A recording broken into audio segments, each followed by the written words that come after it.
الشوط الاول كان الريتم كان ضعيف. الاهلي مش ده النادي الاهلي. يعني تحس كده ان طبعا اللعيبه بقى لها فتره ما لعبوش مع بعض لسه بعد فتره طويله، وبسبب توقف الدوري طبعا وكاس الامم الافريقيه ومشاركته مع المنتخب. لكن النهارده طبعا لازم نشيد بتريزيجيه، نشيد بمصطفى شوبير اللي شال كورتين في الشوط الاول اللي راحوا له وكوره في الشوط الثاني. ولازم يا جماعه نقف عند محمد هاني بصراحه. الراجل ده يا جماعه خد انتقادات رهيبه جدا جدا خلال السنه اللي فاتت او السنين اللي فاتت والسنه دي، لكن محمد هاني صراحه افضل موسم ليه السنه دي بلا منازع. النهارده بتشوف العرضيه، يعني لازم يا محمد هاني نجيب لك احمد عيد، نجيب لك باك رايت جديد عشان تظهر وتعمل اوفر يعني وتعمل اسيست النهارده.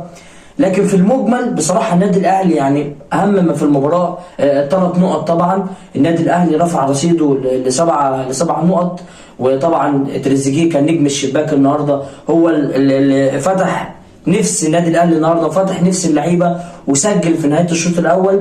وطبعا الشوط الثاني شفنا طبعا الاسيست بتاع امام عاشور. يا جماعه مين يتخيل ان امام عاشور مش محترف بره؟ احنا نفسنا لكل اللعيبه المصريه بقدر الامكان ان هم يطلعوا يسافروا، يطلعوا يحترفوا بره. نفسنا ان شاء الله حمزه عبد الكريم ربنا يوفقه ان شاء الله باذن الله مع برشلونه. نفسنا ان اكبر عدد ممكن من اللعيبه المصريه تطلع تحترف بره، وكله في مصلحه المنتخب، كله في مصلحه منتخبنا. نفسنا يعني بصراحه امام عاشور بصراحه يا جماعه، يعني ازاي اللاعب ده بيلعب في مصر؟ ازاي اللاعب ده بيلعب في الدوري المصري؟ فنتمنى ان امام عاشور يحترف بصراحه. احنا طبعا امام عاشور عمل اداء عظيم النهارده باسيسته، وطبعا اهم ما في المباراه طبعا هو 3 نقط في النهايه. طبعا مليون مبروك لجمهور النادي الاهلي، فوز مهم، فوز صعب بصراحه قبل المباراه اللي ان شاء الله تبقى السبت المقبل في تنزانيا. ان شاء الله المباراه تبقى طبعا صعبه، الرطوبه تبقى عاليه طبعا النهارده، عارفين طبعا احنا جوه افريقيا.